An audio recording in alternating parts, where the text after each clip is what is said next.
میرے دل میں ایک دفعہ خیال آیا تھا، جس وقت ابو جہل حضرت سمیہ اور حضرت یاسر کے ساتھ یہ سلوک کر رہا تھا، کم سے کم 30 ورنہ میرے اندازے میں 40 اشخاص، 40 مسلمان مکے میں موجود تھے۔ میرے دل میں اچانک ایک خیال آیا، کیا یہ بے غیرت تھے، بے حمیت تھے؟ انہوں نے اپنی بہن کو چھڑایا نہیں؟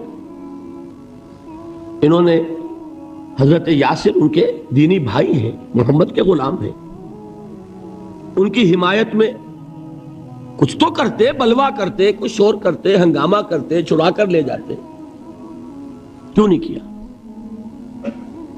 اچانک خیال آیا، نعوذ باللہ ثم نعوذ باللہ، نہ بے غیرت تھے نہ بے حمیت تھے، اصل بات یہ کہ حضور کی اجازت نہیں۔ کیا کریں؟ خون کھول رہا ہے، سینوں میں جوش ہے، لیکن اجازت نہیں۔ یہ ہے ڈسپلن کی وہ تربیت جو محمد رسول اللہ نے دی۔ دیکھیے، جوش میں آ کے حملہ کرنا یہ اور بات ہے، خون کھول رہا ہو اور پھر اپنے آپ کو تھامنا یہ زیادہ مشکل کام۔ جب خون کھولتا ہے آدمی جو جان کی پرواہ نہیں ہوتی۔ بدر میں جو ہوا ایک واقعہ ایک دفعہ سن کر جھجری آتی ہے، لیکن واقعہ یہ ہے کہ جب جنگ کی حالت میں اشتعال ہوتا ہے اور خون کھول رہا ہوتا ہے وہ چیزیں آسان ہوتی ہیں۔ وہ جو 2 ٹین ایجرز تھے، نوجوان، جنہوں نے ابو جہل کو ہلاک کیا ہے، حضرت معاذ اور حضرت معوذ، انصاری 2 نوجوان، ان میں سے ایک کا واقعہ آتا ہے کہ ان کے ایک شانے کے اوپر تلوار کا وار پڑا، پورا شانہ کٹ گیا، بازو علیحدہ ہو گیا تقریباً، لیکن کوئی ایک تسمہ لگا رہ گیا، کوئی ایک ٹینڈن ہوگا، وہ جو ہوتا ہے سخت سا سفید سا، وہ کوئی لگا ہوا ہے، انہیں پرواہ نہیں ہے، وہ دوسرے ہاتھ سے لڑ رہے ہیں، لیکن یہ ہاتھ جو ہے یہ اب چونکہ قابو میں تو ہے نہیں، کنٹرول میں نہیں، مسلز کٹ چکے، تو یہ رکاوٹ بن رہا ہے۔ ان کے بارے میں آتا ہے اس ہاتھ کو اپنے پاؤں کے نیچے دبایا اور کھینچا اور پھینک دیا کہ یہ اس وقت میرے اس راستے میں رکاوٹ بن رہا ہے، جسم کا حصہ میرا۔ تو یہ بات بھی میرے نزدیک اتنی مشکل نہیں ہے جتنی مشکل یہ ہے کہ خون کھول رہا ہو لیکن چونکہ اجازت نہیں ہے لہذا کوئی اقدام نہ کیا۔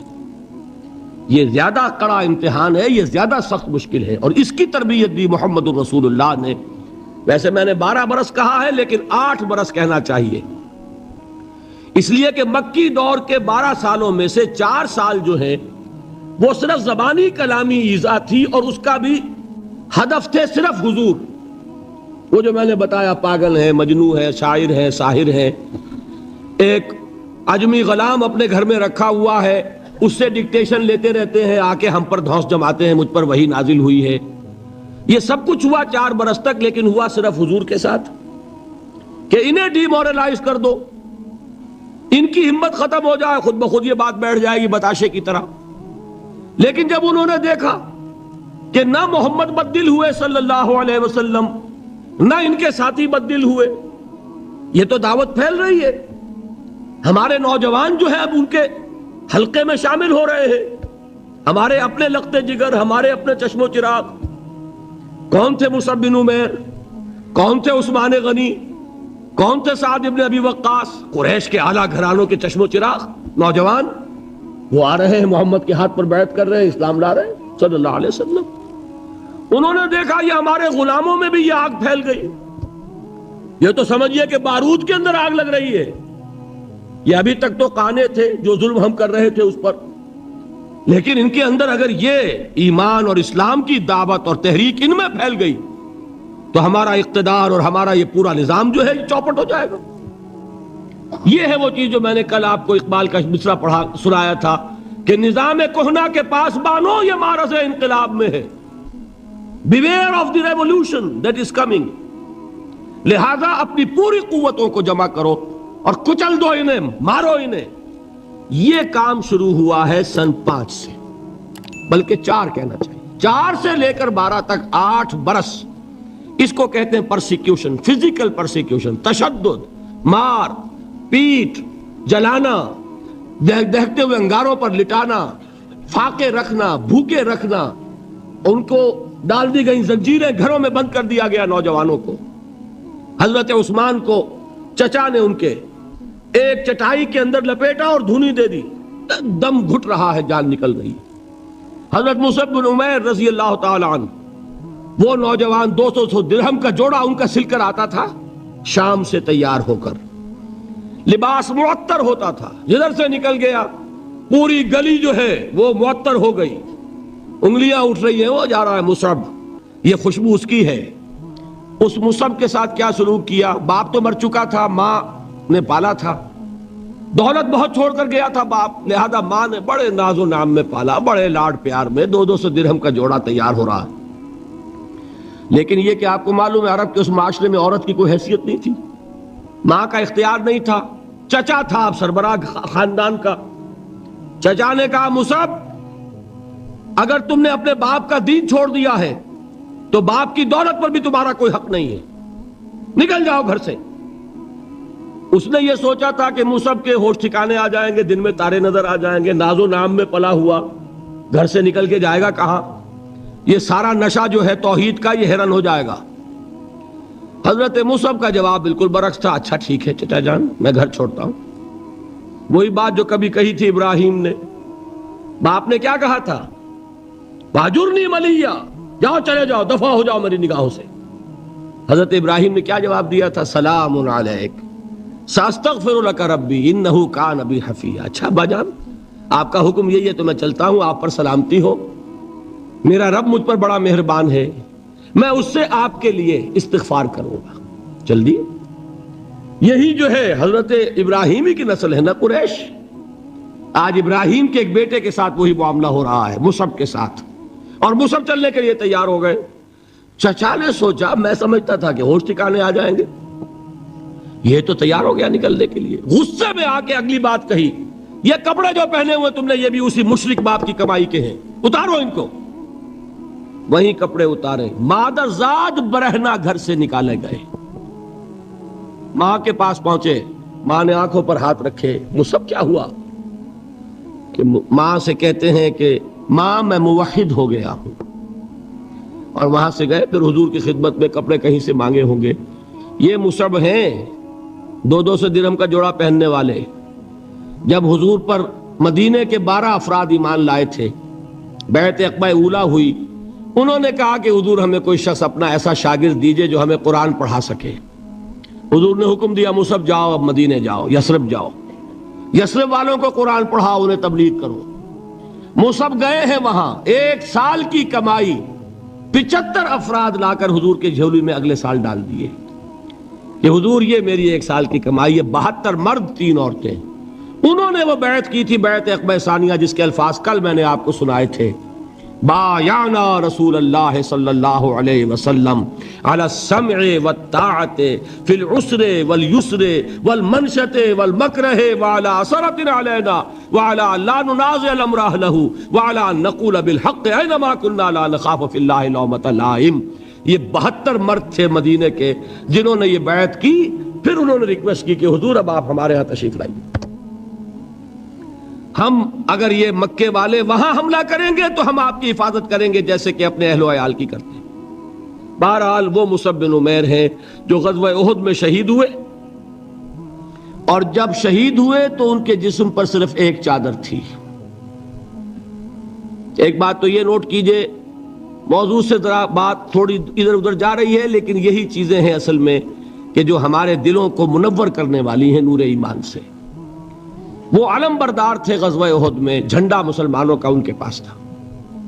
ایک ہاتھ پر ایک شانے پر وار پڑا، ہاتھ کٹ گیا، دوسرے سے تھاما، دوسرے پہ کٹ گیا، اب دونوں حصوں کے بچے ہوئے ٹکڑوں سے جھنڈے کو تھاما، گرنے نہیں دیا، یہاں تک کہ شہید ہو گئے۔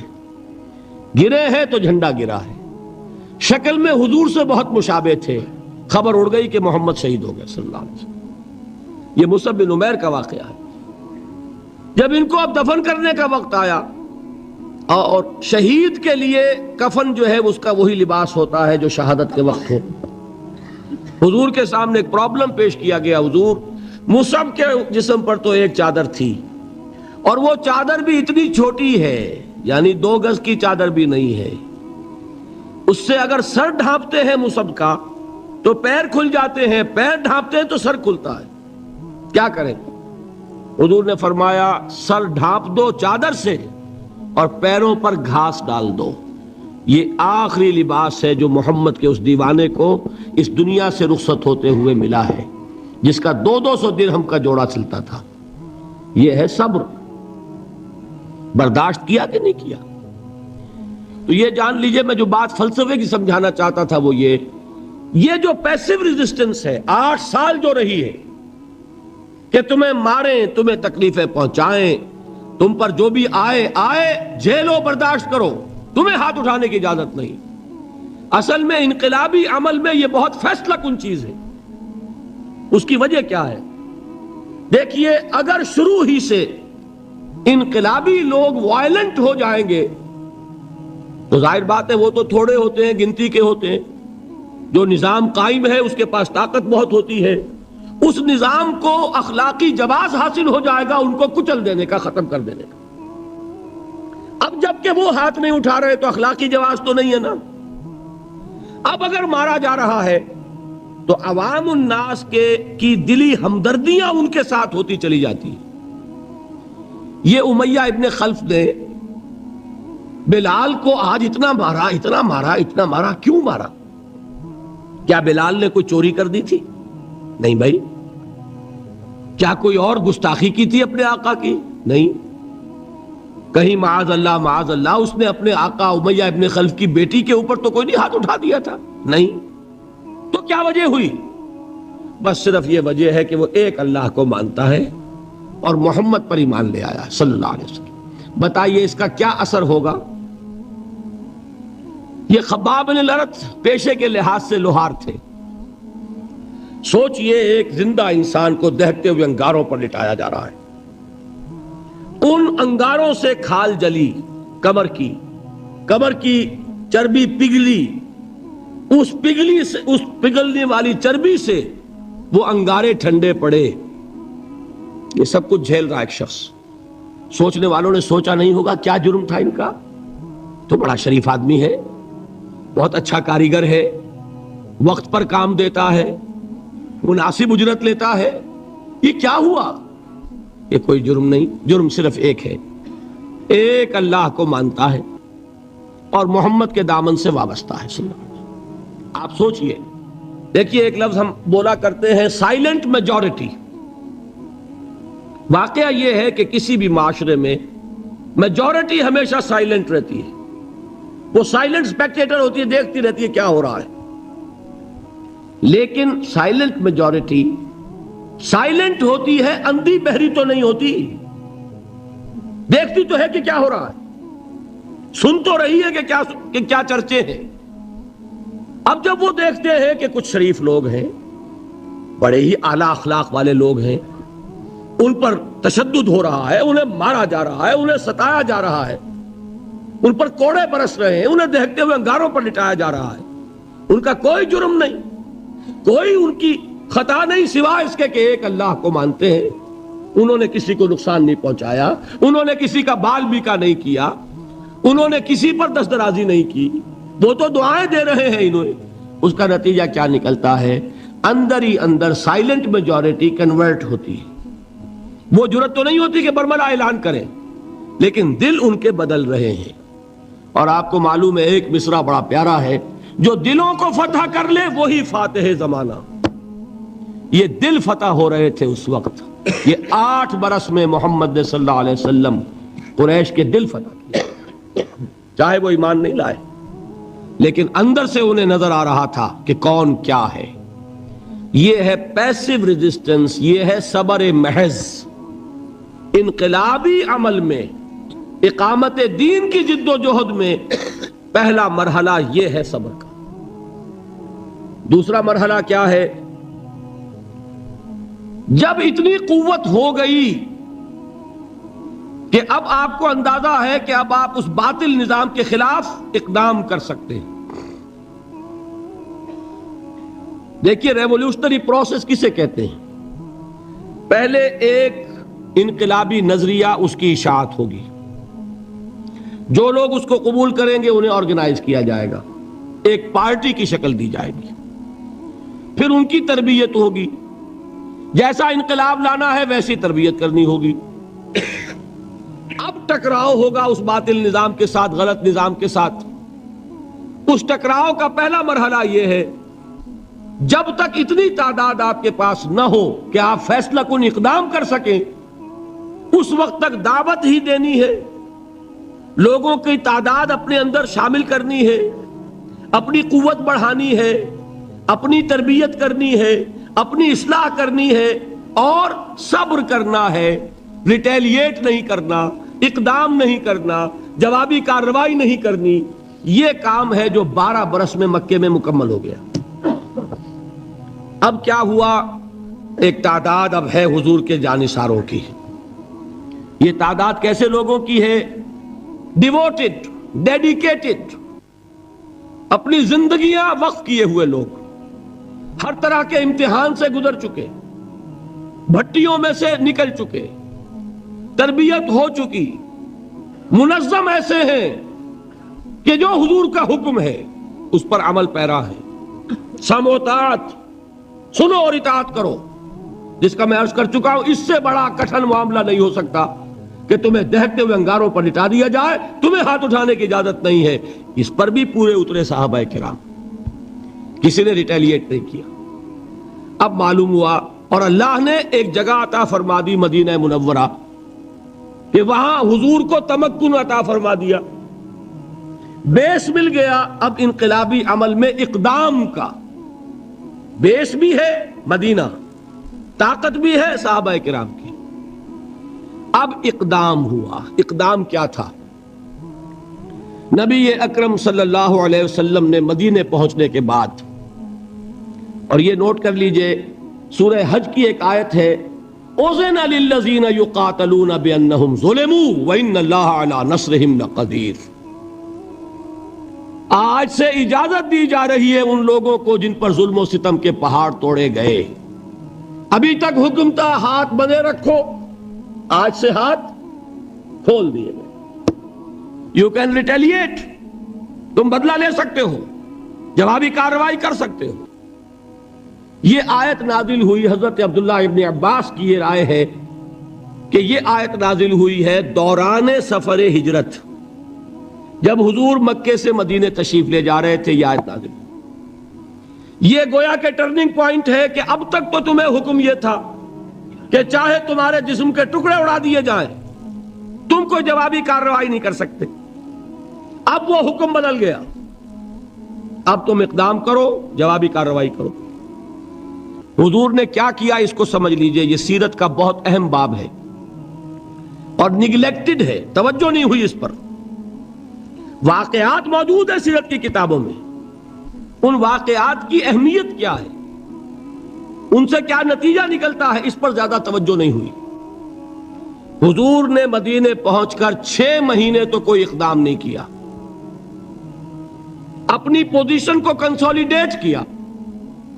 3 اہم کام کیے، مسجد نبوی کی تعمیر کے ایک مرکز وجود میں آ جائے، وہی اب آپ کی تربیت گاہ ہے، وہی خانقاہ ہے، وہی گورنمنٹ ہاؤس ہے، وہی درسگاہ ہے، اصحاب صفہ ہے، حضور صلی اللہ علیہ وسلم ہے، نماز با جماعت ہے، خطبہ جمعہ ہے، تو خانقاہ بھی وہی، تربیت گاہ بھی وہی، درسگاہ بھی وہی، گورنمنٹ ہاؤس بھی وہی۔ دوسرا کام کیا کیا؟ جو یہودی قبائل تھے ان کو جکڑ لیا، معاہدوں میں معاہدے کر لیے، تاکہ مدینے کے ڈیفنس کے لیے جوائنٹ ڈیفنس، اگر مدینے پر حملہ ہوگا طے ہو گیا کہ مل جل کر ڈیفینڈ کریں گے۔ یہ ایک بہت بڑا اقدام ہے۔ یہ تو آپ جو مستشرقین ہیں ان کی اگر کتابیں پڑھیں، Muhammad at Mecca, Muhammad at Medina by Montgomery Watt, تو آپ کو پتا چلے گا کہ کیا کیا تعریفیں لوگوں نے کی ہے کہ یہ کس قدر اہم اقدام تھا اور کتنی دور بینی اور پیش بندی کا معاملہ کیا تھا محمد رسول اللہ نے۔ تیسرا کام کیا کیا؟ مواخات، مہاجرین اور انصار کو جوڑ کر ایک وحدت بنانا۔ آپ کو معلوم ہے اس کی تاریخ میں کوئی مثال نہیں ہے. ایک انصاری ایک مہاجر بھائی ہو گئے تو لوگوں نے گھر تقسیم کر دیے, دکانیں تقسیم کر دی, کاروبار بانٹ دیے. یہاں تک واقعہ ملتا ہے کہ ایک انصاری صحابی اپنے مہاجر بھائی کو گھر لے گئے, فرمایا یہ میری 2 بیویاں ہیں, ان میں سے جو تمہیں پسند ہو اشارہ کر دو, میں ابھی طلاق دے دوں گا تاکہ تم ان سے شادی کر لو. میں یہ برداشت کرنے کو تیار نہیں کہ میرے گھر میں 2 بیویاں ہوں اور میرے بھائی کا گھر جو ہے وہ آباد نہ ہو. کوئی مغالطہ آپ کو نہ ہو جائے, کوئی غلط دلیل اس سے آپ نہ لیں. اس وقت تک پردے کا حکم نہیں آیا تھا, پردے کا حکم بعد میں آیا, وہ سن 5 میں آیا, 6 میں آیا, سورہ نور میں, سورہ احزاب میں. یہ تو 5 اور 6 کی صورتیں ہیں. یہ واقعہ ہو رہا ہے سن 1 ہجری میں, تو ابھی پردے کا حکم تھا نہیں, پردہ اس معاشرے میں تھا نہیں. گھر لے گئے سیدھے, یہ 2 بیویاں ہیں اور ان میں بھی چوائس تمہارا, جو تم پسند کرو. یہ 3 کام ہے انٹرنل کنسولیڈیشن, اور اس کے بعد آپ نے اب چھاپا مار دستے بھیجنے شروع کر دی. مکے کے خلاف اقدام, وہ اقدام کیا ہے جدید اصطلاح میں بات سمجھا دوں گا. 2 کام, political isolation of Quraysh and economic blockade of Mecca. حضور تشریف لے گئے, ایک قبیلے سے آپ نے معاہدہ کر لیا. وہ قبیلہ یا تو پہلے حلیف تھا قریش کا, اب حلیف ہو گیا محمد کا صلی اللہ علیہ وسلم.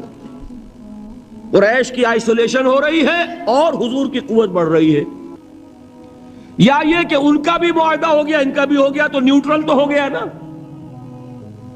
یہ ہے پولیٹیکل آئسولیشن آف قریش. اور اکنامک بلاکیڈ کیا ہے؟ قریش کا کیا تھا ذریعہ معاش؟ تجارت. تجارتی قافلے کہاں جاتے تھے؟ شام. وہ راستہ گزرتا تھا بدر کے پاس سے, اور جاتے تھے یمن. وہ راستہ گزرتا تھا طائف ہو کر. حضور نے دونوں پر دستے بھیجنے شروع کر دیے. He proved his military presence on the caravan routes of Quraysh. بات سمجھ رہے؟ اور ایک جو اس میں خاص طور پہ لشکر بھیجا آپ نے, وہ نخلا بھیجا. نخلا ایک وادی ہے, آپ حضرات اگر کبھی گئے ہو تو مکے سے جب طائف کی طرف جاتے ہیں تو درمیان میں وادی آتی ہے, وادی نخلا. اب آپ اندازہ کیجئے کہاں مدینہ, وہاں سے ایک لشکر کیا چھوٹا سا دستہ, 12 افراد, ایک چھوٹا سا چھاپا مار دستے تو ایسے ہی ہوتے ہیں چھوٹے, وہ لشکر تھوڑا ہی ہوتا ہے. حضرت عبداللہ ابن جہش اس کے کمانڈر, انہیں ایک سیلڈ لیٹر دیتے ہیں حضور, مہر لگا ہوا, کہ مدینے سے 2 دن کی مسافت پر باہر نکل کر پھر کھولنا اس کو, اور جو اس میں لکھا ہوا ہے انسٹرکشنز جو ہے کیری آؤٹ کرو. اتنی سیکریسی. جب وہ نکلے 2 دن کے فاصلے پہ باہر چلے گئے, کھولا, لکھا ہے وادی نخلا میں قیام کرو اور وہاں جا کر قریش کی نقل و حرکت پر نگاہ رکھو اور ہمیں اطلاع دیتے رہو. اب یہ 300 میل کا سفر کر کے وہاں پہنچے ہیں. وہاں اتفاق سے ایک قافلہ قریش کا گزر رہا تھا, اس سے مٹ بھیڑ ہو گئی, مقابلہ ہوا. ایک آدمی قرشی جو ہے کافر مشرک, وہ ان کے ہاتھوں مارا گیا. 2 کو انہوں نے گرفتار کیا, باقی بھاگ گئے. تو جو مال غنیمت تھا وہ لے کر آ گئے. حضور ناراض ہوئے کہ میں نے تمہیں اس کا حکم نہیں دیا تھا, میں نے صرف یہ کہا تھا کہ وہاں قیام کر کے ہمیں انفارم کرتے رہو. لیکن یہ بات ریکارڈ پر آ جانی چاہیے کہ ہجرت کے بعد پہلا قتل جو ہوا مسلمانوں کے ہاتھوں ایک مشرک کا ہوا. یہ تھی جس نے مکے میں آگ لگا دی. اتنی جرت ہو گئی محمد کی صلی اللہ علیہ وسلم. ادھر سے وہ ابو سفیان لے کر گئے ہوئے تھے قافلہ, تجارتی قافلہ, وہ واپس آ رہا تھا. اس کی طرف سے ایک پیغام پہنچ گیا کہ میرے قافلے کو خطرہ ہے محمد کے آدمیوں سے صلی اللہ علیہ وسلم, لہذا فوراً کوئی انتظام کرو مدد کا. یہ ہے وہ چیز جس کی آڑ لے کر ابو جہل جیسے لوگوں نے لشکر تیار کیا اور بدر کی طرف مارچ کیا. یہاں سے پہلی جنگ ہوئی ہے غزوہ بدر سن 2 ہجری میں. اگر حضور اقدام نہ کرتے, حضور نے یہ دستے بھیجے نہ ہوتے، اگر مسلمانوں کے ہاتھوں ایک کافر کا قتل نہ ہوتا، اگر وہ راستہ جو ہے تجارتی راستہ وہ مخدوش نہ ہو گیا ہوتا، بدر کی جنگ نہ ہوتی۔ یہ اقدام تھا محمد الرسول اللہ صلی اللہ علیہ وسلم کا، جس کے نتیجے میں final phase of revolution, armed conflict, وہ اب شروع ہوا ہے سن 2 میں، جاری رہا سن 8 تک۔ اندرون ملک عرب یہ 6 سال ہیں۔ ان 6 سالوں میں غزوہ بدر، غزوہ احد، غزوہ احزاب، یہ سارے غزوے ہو گئے، پھر فتح مکہ، پھر یہ کہ غزوہ حنین، طائف کا محاصرہ، سن 8 تک یہ معاملہ مکمل ہو گیا۔ جاء الحق وزهق الباطل ان الباطل کان زہوقا۔ جب یہ فیز شروع ہوا ہے تو یہ آیتیں نازل ہوئی جو میں نے سنائی تھی آپ کو، یا ایھا الذین آمنوا استعینوا بالصبر والصلاۃ، اے مسلمانوں، اہل ایمان، مدد حاصل کرو، اب جو نیا فیز شروع ہو چکا ہے تمہاری جد و جہد کا۔ یہ مدنی آیت ہے نا، مدنی صورت ہے۔ وہ جد و جہد کا دور جو تھا مکی وہ کچھ اور تھا، یہ کچھ اور ہے۔ اس میں تو اب تمہیں آگے بڑھنا ہے، کفر پر اور شرک پر حملہ آور ہونا ہے، اقدام کرنا ہے، چیلنج کرنا ہے۔ فاستعینوا بالصبر والصلاۃ، مدد حاصل کرو کس سے؟ صبر سے اور نماز سے۔ ان اللہ مع الصابرین، جان لو کہ اللہ تعالیٰ صبر کرنے والوں کے ساتھ۔ ولا تقولوا لمن يقتل في سبيل الله اموات، اور ہرگز نہ کہو اسے جو اللہ کی راہ میں قتل ہو جائے کہ وہ مردہ ہے۔ بل احیاء ولکن لا تشعرون، نہیں، وہ زندہ ہے لیکن تمہیں ان کا شعور نہیں ہے۔ اور سنیے اب یہ آیت اہم ترین ہے صبر کے موضوع پر۔ وَلَنَبْلُوَنَّكُمْ بِشَيْءٍ مِّنَ الْخَوْفِ وَالْجُوعِ وَنَقْصٍ مِّنَ الْأَمْوَالِ وَالْأَنفُسِ وَالثَّمَرَاتِ وَبَشِّرِ الصَّابِرِينَ، اور دیکھو ہم تمہیں آزمائیں گے۔ وَلَنَبْلُوَنَّكُمْ، ہم لازماً آزمائیں گے تمہیں، بِشَيْءٍ مِّنَ الْخَوْفِ، خوف کی کیفیت طاری کر کے، والجوع، بھوک، فقر اور فاقہ، ونقص من الاموال، مالی نقصان، والانفس، جانی نقصان، والثمرات، اور ثمرات، پھلوں اور میووں کا نقصان۔ میرے نزدیک یہاں پر ثمرات کا مفہوم ایک اور بھی ہے۔ ایک تو صاف تھا کھجور کی فصل تیار ہے، غزوہ تبوک جانے کا حکم مل گیا، کون اتارے گا؟ اور کھجور وقت پر اتری نہیں، برباد ہو جائے گی۔ یہ ہو رہا ہے نا میووں کا نقصان۔ اور میرے نزدیک یہاں یہ بھی ہے، بسا اوقات بہت سی محنتوں کا نتیجہ انسان دیکھتا ہے کہ ضائع چلا گیا، میں نے 10 سال محنت کی، حاصل کوئی نہیں نکلا۔ یہ ثمرات کیا ہیں؟ محنتیں، محنتوں کے ثمرات کا ضیاع۔ کوشش آپ نے کی، قسمت کی خوبی دیکھیے، ٹوٹی کہاں کمن، 2-4 ہاتھ جب کے لبے بام رہ گئے۔ Be prepared. ایک شاعر کے یہ اشعار ہیں، وہ کمیونسٹ تھا، میں نام بھی نہیں لیتا، لیکن یہ کہ یہ اسی انقلابی، چونکہ ان کا بھی ایک انقلابی نظریہ ہے، انقلابی عمل میں یہ سارے مراحل آتے ہیں۔ کوئی سیٹ بیک آیا، فرض کیجئے کوئی ناکامی ہو گئی، تو اپنے ساتھیوں کو دل بندھانے کے لیے یہ فصل امیدوں کی ہمدم، اس بار بھی غارت جائے گی، سب محنت صبحوں شاموں کی اب کے بھی اکارت جائے گی۔ میرے نزدیک یہ ثمرات کا جو لفظ یہاں آیا ہے، وَنَقْصٍ مِّنَ الْأَمْوَالِ وَالْأَنفُسِ وَالثَّمَرَاتِ، سب محنت صبحوں شاموں کی اب کے بھی اکارت جائے گی۔ دھرتی کے کونوں کھدروں میں پھر اپنے لہو کی کھاد بھرو، پھر مٹی سینچو اشکوں سے، پھر اگلی رت کی فکر کرو، پھر اگلی رت کی فکر کرو، جب پھر ایک بار اجڑنا ہے، ایک فصل پکی تو بھر پایا، تب تک تو یہی کچھ کرنا ہے۔ ایک مقصد ہے سامنے، انقلاب برپا کرنا ہے۔ ایک کوشش ناکام ہو جائے کوئی پرواہ نہیں، نیکسٹ، پھر تیار رہو ناکامی کے لیے، ایسا نہ ہو جو انگریزی میں کہتے ہیں hope for the best but be prepared for the worst. ایسا نہ ہو کہ دوسری مرتبہ ناکام ہو کے بددل ہو جاؤ, تمہاری ہمتیں جواب دے جائیں. نہیں, پہلے سے تیار رہو کہ دوسری مرتبہ بھی ناکامی آئے تو آئے, لیکن جب تک کہ کامیابی حاصل نہیں ہوتی ہمیں یہ کام کیے چلے جانا. دیکھیے سیرت میں آیا کہ نہیں یہ واقعہ. بدر میں مسلمانوں کو فتح ہوئی تو احد میں زک پہنچی کہ نہیں؟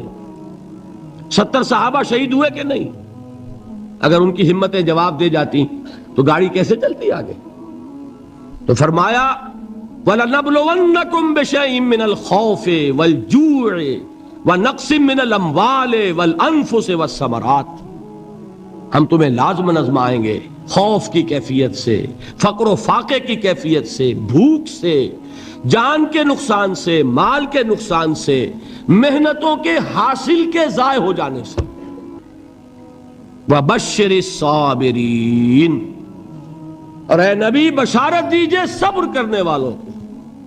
الَّذِينَ إِذَا أَصَابَتْهُمْ مُصِيبَةٌ, وہ کہ جب ان پر کوئی تکلیف آئے, کوئی مصیبت آئے, کوئی آزمائش آئے, قالوا انا للہ و انا الیہ راجعون, وہ یہ کہیں کہ ہم اللہ ہی کے ہیں, اللہ ہی کی طرف لوٹ جانا ہے. یہ وہی انداز ہے جو میں نے فارسی کا شعر سنایا تھا آپ کو کہ سرے تسلیم خم ہے جو مزاج یار میں آئے. وہ ہمارا مولا ہے, ہمارا آقا ہے, اگر اسے یہی منظور ہے تو ہمیں بھی یہی منظور ہے. میں نے تسلیم و رضا کی بات کی تھی نا, آپ کو کچھ شعر سنائے تھے. ایک شعر اور سنیے, اور یہ کس کا ہے؟ محمد علی جوہر کا. ایک مرتبہ جیل گئے, ان کی ایک بیٹی جوان بیمار ہوئی, فوت ہو گئی. باہر چھوڑا انگریز نے, جاؤ بھائی دفن کر دو بیٹی کو. دوسری مرتبہ جیل گئے, دوسری جوان بیٹی اسی مرض میں مبتلا ہوئی. اب یہ جیل میں ہے, خبر پہنچی کہ دوسری بیٹی کے اوپر بھی اسی مرض کا حملہ ہوا ہے. ایک نظم لکھی ہے جس کا آخری شعر یہ ہے, تیری صحت ہمیں منظور ہے لیکن اس کو نہیں منظور تو پھر ہم کو بھی منظور نہیں.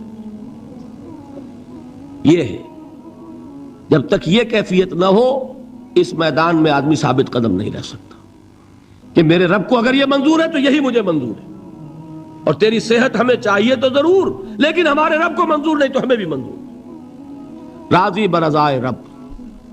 وَبَشِّرِ الصَّابِرِينَ الَّذِينَ إِذَا أَصَابَتْهُمْ مُصِيبَةٌ قَالُوا إِنَّا لِلَّهِ وَإِنَّا إِلَيْهِ رَاجِعُونَ.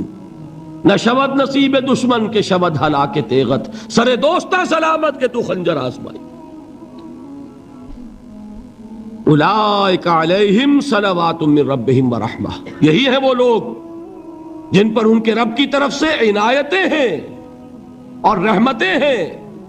وَأُولَئِكَ هُمُ الْمُهْتَدُونَ, اور یہی ہے وہ لوگ جو کامیاب ہونے والے ہیں, ہدایت پانے والے, ہدایت یافتہ. اسی سورہ بقرہ میں ذرا آگے چل کر, یہ تو ہے 20واں رکوع, 19واں رکوع, 21ویں رکوع کی پہلی آیت ہے, لَيْسَ الْبِرَّ أَن تُوَلُّوا وُجُوهَكُمْ قِبَلَ الْمَشْرِقِ وَالْمَغْرِبِ وَلَكِنَّ الْبِرَّ مَنْ آمَنَ بِاللَّهِ وَالْيَوْمِ الْآخِرِ وَالْمَلَائِكَةِ وَالْكِتَابِ وَالنَّبِيِّينَ وَآتَى المال على حبه ذوي القربى واليتامى والمساكين وابن السبيل والسائلين وفي الرقاب وأقام الصلاة وآتى الزكاة والموفون بعهدهم إذا عاهدوا والصابرين في البأساء والضراء وحين البأس. اب یہ آیت جو ہے سورۃ العصر میں جو مضامین آئے تھے سارے اس میں موجود ہیں. وہاں ایمان کا لفظ آیا, یہاں 5 ایمانیات کی تفصیل آ گئی, اعمال کی تفصیل آئی, اور آخری بات وہاں کیا ہے؟ وَتَوَاصَوْا بِالصَّبْرِ, اور یہاں کیا ہے؟ وَالصَّابِرِينَ فِي الْبَأْسَاءِ وَالضَّرَّاءِ وَحِينَ الْبَأْسِ, اور صبر کرنے والے. اصل نیکی ان کی ہے جو صبر کریں. کس میں؟ جنگ کے وقت. ذرائے, بأسائے, بأسا کہتے ہیں فقر اور فاقہ. واحد آئے گا باس تو اس کے معنی جنگ, اور باسا جمع میں آئے گا تو فاقہ, فقر, بھوک. اور ذرائے جسمانی تکلیف, ضرر, جسمانی تکلیفوں میں صبر کرنے والے, فقر اور فاقے میں صبر کرنے والے, اور جنگ کے وقت صبر کرنے والے. اولئک الذین صدقوا واولئک هم المتقون. یہ ہیں وہ لوگ جو صبر کرنے والے ہیں، یہ ہیں جو سچے ہیں، جو اپنے دعوے میں نیکی کے اور ایمان کے صادق ہیں، اور یہی وہ لوگ ہیں جو متقی. اگلی سورت ہے سورہ آل عمران، اس میں 2 لفظ آئے ہیں آخری آیت، یا ایھا الذین آمنوا اصبروا وصابروا ورابطوا واتقوا اللہ لعلکم تفلحون. دیکھیے یہاں صبر اور صابر جو تعلق جہد اور جہاد کا ہے وہی ہے صبر اور مصابرت. صبر ایک طرفہ عمل ہے، آپ جھیل رہے ہیں، برداشت کر رہے ہیں. صبر علی المعصیہ، صبر علی الطاعہ، صبر علی الابتلاء، یہ سب کیا ہے؟ صبر. اور مصابرت کیا ہے؟ صبر کا صبر سے مقابلہ. یہ سورہ آل عمران، اب وقت نہیں ہے میں آپ کو سناتا اللہ تعالیٰ نے کیسے کیسے مسلمانوں سے کہا، مسلمانوں تمہیں زک پہنچی ہے تو انہیں بھی تو پہنچی تھی. ان کے 70 نہیں مارے گئے تھے بدر میں؟ ان کے حوصلے جو ہیں وہ تو پست نہیں ہوئے، وہ اگلے سال آ گئے تم پر چڑھائی کر کے. تم کیوں اتنا برا مان رہے ہو؟ تمہارے دل اتنے زخمی کیوں ہو گئے؟ تمہیں تکلیف پہنچتی ہے تو انہیں بھی پہنچتی ہے. اپنی غیرت جو ہے ہمیں ذرا اس کا جائزہ لینا چاہیے. لوگ باطل نظریات کے لیے کتنی قربانیاں دے رہے ہیں، لوگ باطل چیزوں کے فروغ کے لیے کتنی محنتیں کر رہے ہیں. جیسا کہ میں نے ابھی کہا تھا، اسی غیرت کو چیلنج کرنے کے لیے، ذرا آپ کی حمیت دینی کو جوش دلانے کے لیے، قادیانی نوجوان کتنی تعداد میں اپنے آپ کو دین کے لیے وقف کرتا ہے، اور آپ کتنے نوجوان ہیں جو اپنے آپ کو دین کے لیے وقف کر دیں، اور ہوں وہ کھاتے پیتے گھرانوں کے لوگ. یہ نہیں ہے کہ اگر کوئی اور کام نہیں کر سکتا تو پھر یہ ہے کہ وہ دین کے کام میں لگ جائے. باصلاحیت لوگ، کھاتے پیتے لوگ، ذہنی استعداد رکھنے والے لوگ، اونچے گھرانوں کے لوگ، وہ وقف کریں اپنے آپ کو دین کے لیے. اس کے بغیر کیسے باہر آ جائے گی، کیسے رونق آ جائے گی؟ تو دنیا میں باطل نظریات والے جو ہیں، یہ بات کہی گئی ہے، مسلمانوں تم اگر توحید کے لیے لڑ رہے ہو، دیکھتے نہیں ابو جہل کو، اس نے گردن کٹوائی ہے شرک کے لیے، شرک کے لیے گردن کٹوائے، اور تم توحید کے لیے گردن کٹوانے کو تیار نہ ہو. اس نے گردن کٹوائی کہ نہیں کٹوائی؟ اور کس طرح کٹوائی ہے؟ جو کہ بڑا متکبر قسم کا، فرعون قسم کا شخص تھا. جب گردن کاٹنے لگے تو کہتا ہے ذرا نیچے سے کاٹنا، تاکہ جب تم نیزے کے اوپر چڑھاؤ میرے سر کو تو اونچا نظر آئے، معلوم ہو سردار کا سر. وہ بدبخت مرتے ہوئے بھی جو اس کی یہ کیفیت تھی نا، اس کو ذہن میں رکھیے. تو یہ لوگوں نے قربانیاں دی، جانیں دی. تو فرمایا اگر تم ان سے زیادہ قربانی نہیں دو گے، جو نوٹ کر لیجئے اس کو، مجرد اگر حق کو غالب کرنا اللہ کے ذمے ہو تو آنے واحد میں غالب کر دے گا، تمہیں تکلیف ہی دینے کی ضرورت نہیں. سمجھ رہے؟ کیا اللہ کے مقابلے میں کوئی باطل کی طاقت ٹھہر سکتی ہے؟ یہ تمہارے ایمان کا امتحان ہے، یہ تمہارے خلوص کی آزمائش ہے، یہ تمہارے امتحان کا ثبوت درکار ہے کہ اللہ تعالیٰ دیکھنا چاہتا ہے تم اس کے لیے اپنی جانیں قربان کرنے کو تیار ہو کہ نہیں، تم اس کے لیے تن من دھن لگانے کو تیار ہو کہ نہیں. اور یہ جان لو کہ اگر کفار اور مشرکین اور ملحدین اور باطل نظریات والے وہ جو کچھ قربانیاں اپنے باطل نظریات کے لیے دے رہے ہیں، ان سے زیادہ اگر تم نہیں دو گے تو حق غالب نہیں ہوگا. انہوں نے جو صبر کیا ہے اپنے باطل نظریات پر، اگر تم اس سے زیادہ صبر کا ثبوت نہیں دو گے اپنے اس حق پر تو حق غالب نہیں ہوگا. اس لیے فرمایا یا ایھا الذین آمنوا اصبروا وصابروا. نہ صرف یہ کہ صبر کرو، بلکہ صبر میں اپنے دشمنوں سے آگے نکلو، ان کے صبر سے بڑھ کر صبر کرو. وَرَابِطُوا، مرابطہ کہتے ہیں چوکس رہنا، ہوشیار، پہرا دو. ایسا نہ ہو کہ دشمن جو ہے غفلت میں تمہارے اوپر کوئی حملہ جو ہے کر بیٹھے. وَاتَّقُوا اللَّهَ، اور اللہ کا تقوی اختیار کرو، لعلکم تفلحون، تاکہ تم فلاح پاؤ. یہ ہے حضرات تواصوا بالصبر. میں نے عرض کیا تھا ہر جگہ پر آپ کو چوٹی کی بات صبر ملے گا. آیت الکرسی، آیت البر جو میں نے آپ کو سنائی آخر میں، والصابرین فی الباساء والضراء وحین الباس. حامیم سجدہ، وما یلقاها الا الذین صبروا وما یلقاها الا ذو حظ عظیم. اس کے بغیر تو نہیں ہوگا.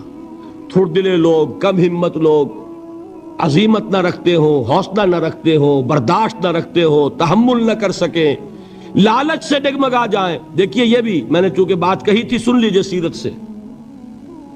حضور صلی اللہ علیہ وسلم کے بارے میں جب مکے کے سرداروں کو یہ یقین ہو گیا کہ تشدد ہمارا فیل ہو گیا ہے، نہ محمد بدل ہوئے نہ ان کے ساتھی صلی اللہ علیہ وسلم ورضی اللہ تعالی عنہم اجمعین، تو انہوں نے دوسرا پاسا پھینکا. پہلا پاسا کیا تھا؟ استہزاء، تمسخر، مذاق، ڈیمورلائز کرو، نروس بریک ڈاؤن کرو، ان کا بیٹھ جائیں گے پتاشے کی طرح. معلوم ہوا نہیں ہے تو کھڑے رہے.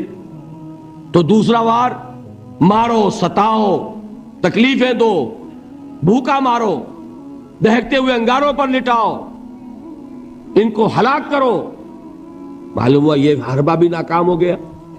ایک آدمی واپس نہیں پھرا. ایک شخص کو بھی ہم اپنے اس تمام پرسیکیوشن سے نہ توحید سے ہٹا سکے، نہ محمد سے برگشتہ کر سکے صلی اللہ علیہ وسلم.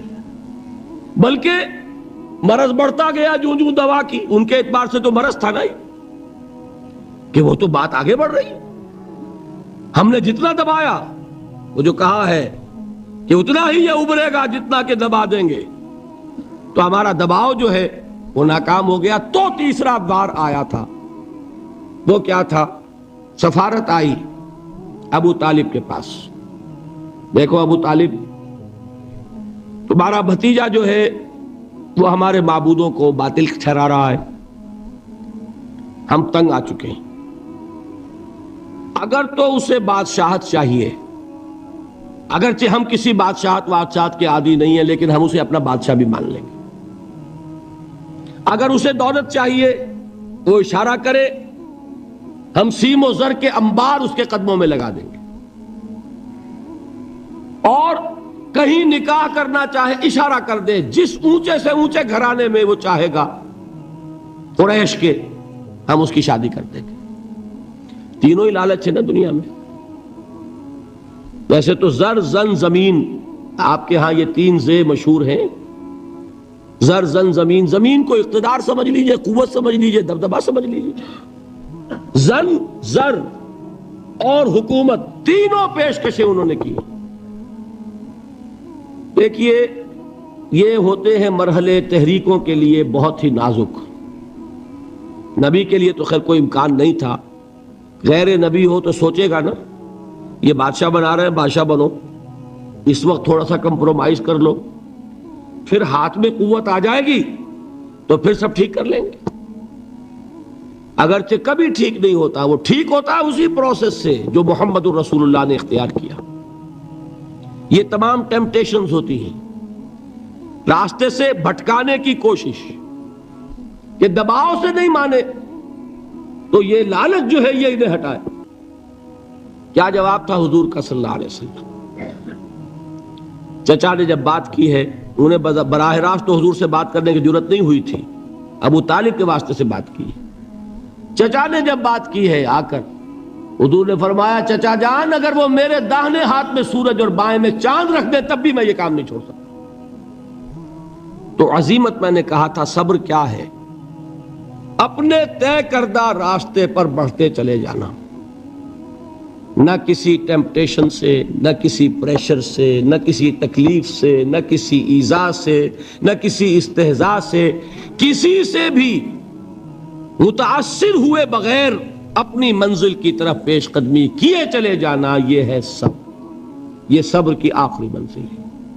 اور انقلابی صبر جو ہے اس میں ایک مرحلہ آتا ہے پیسیو ریزسٹنس، ایک آتا ہے ایکٹیو ریزسٹنس. ایک میں صبر محض ہے، جھیلو، برداشت کرو، کوئی ریٹیلیشن نہیں. اور ایک وہ آتا ہے کہ اب آگے بڑھو. بڑا پیارا مصرع ہے، آگے بڑھو یا وقت کی رفتار روک دو. وہ آگے بڑھ کر پھر نظام باطل کو چیلنج کیا جاتا ہے، اور پھر جنگ ہے، ان اللہ یحب الذین یقاتلون فی سبیلہ صفا کانہم بنیان مرصوص ان اللہ اشتری من المؤمنین انفسہم واموالہم بان لہم الجنہ یقاتلون فی سبیل اللہ فیقتلون ویقتلون وعدا علیہ حقا فی التوراۃ والانجیل والقرآن ومن اوفی بعہدہ من اللہ فاستبشروا ببیعکم الذی بایعتم بہ وذلک هو الفوز العظیم۔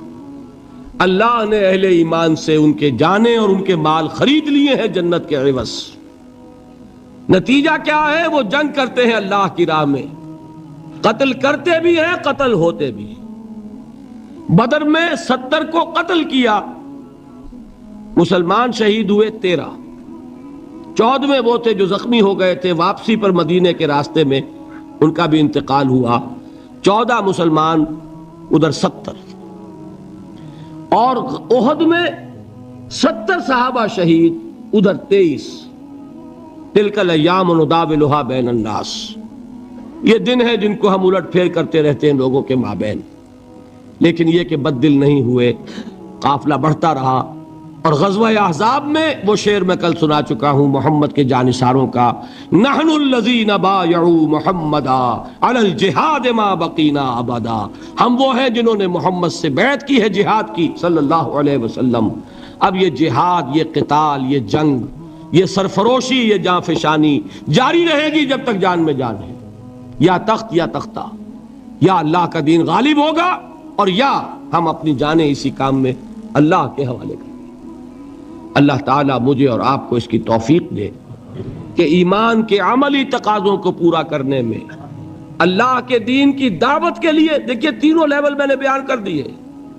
پہلی سطح پر اللہ کی بندگی، خود اسلام، خود اطاعت میں صبر عن المعصیہ، صبر علی الطاعہ، اللہ کی اطاعت پر صبر، معصیت سے رکنے پر صبر۔ دعوت میں اپنے کیریئر، اپنے خوشنما مستقبل کا صبر، اور استہزاء اور تمسخر اور مذاق اور فقرے اور جملے جھیلنا، واصبر علی ما یقولون۔ انقلاب اور اللہ کے دین کو قائم کرنے کے لیے صبر، پیسو ریزسٹنس، ایکٹیو ریزسٹنس۔ ایک صبر محض ہے، ایک مصابرت ہے، ایک یہ کہ جھیلو، برداشت کرو لیکن ہاتھ نہ اٹھاؤ، اور ایک یہ کہ آگے بڑھو، باطل کو للکارو اور جان ہتھیلی پر رکھ کر میدان میں آ جاؤ۔ یہ 6 صبر میں نے آج آپ کو بتائے، 2 صبر ہیں ہر لیول کے۔ میں نے عرض کیا تھا کہ یہ تینوں لیول سامنے ہوں گے تو ہی مختلف چیزوں کے، جہاد کے درجات بھی تب سمجھ میں آئیں گے اور صبر کے مراتب بھی سب سمجھ میں آئیں گے۔ اللہ تعالی ہمیں جہاد کی توفیق عطا فرمائے اور صبر کی توفیق عطا فرمائے اور فیصلہ کرنے کی توفیق عطا فرمائے کہ میری زندگی کا مقصد تیرے دین کی سرفرازی، میں اسی لیے مسلمان، میں اسی لیے نمازی۔ دیکھیے جو 2-3 اعلانات ہوئے تھے ان میں میں چاہتا ہوں کہ وضاحت کر دوں۔ ہم نے یہ سوچا کہ یہ سوالات کے لیے جو ہم نے ایک نشست رکھی ہے، بہت کم لوگ اس سے استفادہ کر سکیں گے، لہذا یہ ترمیم کی گئی ہے کہ کل سے، جیسے آج بھی ہوا ہے، آج 2.25 گھنٹے ہو گئے، لیکن کل سے میں پابندی کروں گا کہ 2 گھنٹے سے کسی صورت میری تقریر زیادہ نہ ہو۔ اس کے بعد آدھا گھنٹہ، پونا گھنٹہ، گھنٹہ جو بھی ہوا، میں تیار ہوں آپ کے سوالات کے جواب دینے کے لیے۔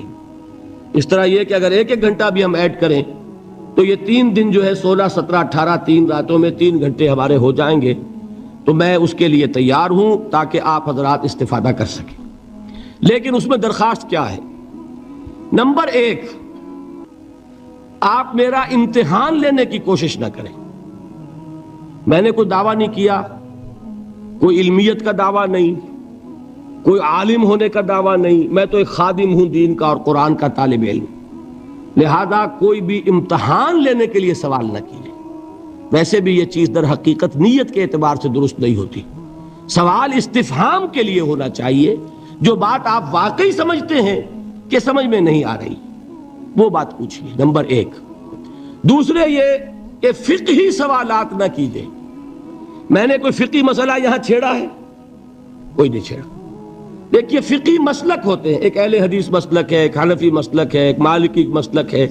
ہم ان مسلکوں کے اندر اگر ان کے اختلافات میں پڑ گئے تو دین کا مثبت کام نہیں ہو سکے گا۔ میرا فیصلہ یہ ہے، میں نے جو جماعت بنائی ہے تنظیم اسلامی، اس کا یہ اصول ہے کہ جو جس کا فقہی مسلک ہے وہ اس پر عمل کرے، اور وہ اپنے مسلک کے علماء سے مسئلہ پوچھے۔ اگر وہ خود صاحب علم ہے، اجتہاد کر سکتا ہے، کرے، مجھے کوئی اعتراض نہیں ہے تو اپنے علماء سے فتویٰ پوچھے۔ میں فقہی سوالات کے جوابات نہیں دیا کرتا، میرا جو طریقہ ہے میں اس پہ عمل کرتا ہوں، آپ کا جو ہے کریں۔ ہم دین کے کام کے لیے جمع ہو رہے ہیں، وہ دین کا کام جو ہے، وہ فنڈامنٹلز جو ہیں، دین کی بنیادی دعوت، وہ جو متفق علیہ ہے وہ اتنی ہے کہ ان اختلافات میں پھنس گئے اگر، تو وہ کام نہیں ہو سکے۔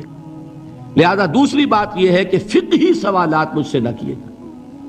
اصل صحیح طریقہ بھی یہی ہوتا ہے کہ جو باتیں میں نے کہی ہیں، آج 6 دن ہو گئے، 15 گھنٹے تقریباً میں آپ حضرات کے سامنے، 2.5 گھنٹے کی ایوریج بھی اگر نکالی جائے تو میں گفتگو کر چکا ہوں۔ اس میں جو باتیں میں نے کہی ہیں، اس میں جو بات سمجھ میں نہ آئی ہو، اس کے بارے میں سوال کیجئے، اور میں انشاءاللہ تعالیٰ کوشش کروں گا، اپنی پوری کوشش، اور اس میں فائدہ ہو جاتا ہے۔ بعض اوقات کوئی بات اہم رہ جاتی ہے، وہ خلا جو رہ جاتا ہے، مثلا آج ایک صاحب نے سوال کیا، وہ خلا ہے، مجھے احساس ہوا کہ آپ نے اتنا زور دیا حقیقت ایمان پر، ایمان حقیقی ہونا چاہیے، یہ نہیں بتایا وہ ملتا کہاں سے ہے، اس کی سورس کیا ہے۔ اگر ہم اپنے گریبان میں جھانکیں اور محسوس ہو کہ بھائی ٹھیک ہے، قانونی ایمان تو ہے، اللہ کا شکر ہے، ہم تصدیق کرتے ہیں زبان سے، لیکن دل تو کچھ خالی خالی سا ہے، اگر محسوس ہو یہ، تو پھر اب سوال پیدا ہو جائے گا نا کہ پہلی کمی تو یہ ہے، اسے پورا کرنا چاہیے، کہاں سے ملے گی وہ جن سے ایمان، جن سے یقین؟ یہ سوال ہے، بہت پیارا سوال ہے۔ میں نے اس وقت بھی کہا تھا کہ وہاں پر اگر یہ بات ہو تو سب حضرات کے سامنے آ جائے گی۔ اس طرح کے سوالات جو مفید ہوں، جس سے میری گفتگوؤں کے جو خلا ہے وہ پر ہو جائے اور اس سے بات اور واضح ہو جائے، تو یہ تو در حقیقت مفید ہوں گے، اور ہمارے اس مقصد کو جس کے تحت یہ محنت میں کر رہا ہوں، یہاں کے منتظمین نے کی ہے، جو محنت آپ کر رہے ہیں اپنے آرام کی قربانی دے کر، تو اس محنت کا جو مقصد ہے اس کے اعتبار سے ایسے سوال مفید ہوتے ہیں۔ لیکن خام خواہ کی بحث اور تمہیس، اور بعض اوقات اپنی لیاقت ظاہر کرنے کے لیے سوال کرنا، یا کسی کو زج کرنے کے لیے، کسی کو نیچا دکھانے کے لیے سوال کرنا، اللہ تعالیٰ ان فتنوں سے ہمیں اپنی حفاظت میں رکھے۔ پھر یہ کہ وہ سوالات کھڑے ہو کر اس طرح نہیں کیے جائیں گے۔ آج آپ حضرات باہر سے وہ چٹیں لے سکتے ہیں، ان پر اپنا نام، اپنا پتہ بھی لکھے، تاکہ بعد میں بھی آپ سے کوئی رابطہ اگر ہم کرنا چاہیں تو کریں۔ اس وقت اگر مسئلہ حل نہیں ہو رہا، بعد میں جاری رکھیں گے گفتگو، افہام و تفہیم ہوگا، کام کرنا ہے بھائی۔ پیش نظر یہ ہے، صرف جلسے کر کے، تقریریں کر کے اور اپنی خطابت کا روب گاٹھ کے، یہ تو کوئی پیش نظر نہیں ہے۔ کام تو یہ ہے کہ لوگوں کے ذہن صاف ہوں، اشکالات رفع ہوں، پھر لوگ کام پر آمادہ ہو جائیں، جڑیں، ایک قوت بنے، حزب اللہ بنے۔ تو اس کے لیے یہ کہ تو بعد میں بھی سلسلہ جاری رہ سکتا ہے۔ تو نام پتہ اپنا دیں، اور خوب سوچ سمجھ کر مختصر ترین الفاظ میں سوال مرتب کریں۔ جوابی تقریر جو ہے اس پہ لکھنے کی کوشش نہ کریں، سوال لکھیے۔ تو میں انشاءاللہ تعالیٰ کل سے ہی کوشش کروں گا، 1 گھنٹہ روزانہ اس کام میں لگانے کے لیے تیار ہوں، لیکن یہ کہ اب آپ اپنی ہمت دیکھ لیجئے۔ باقی یہ کہ وہ بھی نشست رکھیں گے اس روز، آخری جو باتیں رہ جائیں گی وہ پھر انشاءاللہ 19 کی صبح کو کوئی 9 بجے سے لے کر اور 11 ساڑھے 11 تک 2-2.5 گھنٹے اس کا بھی انشاءاللہ انتظام کریں گے۔ لیکن کل سے یہ سوالات جو ہیں اس کے بعد، تقریر کے بعد، اس کا بھی سلسلہ شروع ہو جائے گا۔ تو اس کے لیے میں نے یہ گزارشات کی ہیں، ان چیزوں کو سامنے رکھ کر۔ اور ایک بات جو کہی تھی میں بھی کہنا چاہتا ہوں، یہ دیکھیے، یہ آج 6واں دن ہے، اور واقعہ یہ میں نے پہلے بھی کہا تھا کہ میری بڑی ہمت افزائی ہوئی ہے اس ذوق و شوق کو دیکھ کر کے جس کا آپ نے ثبوت دیا ہے۔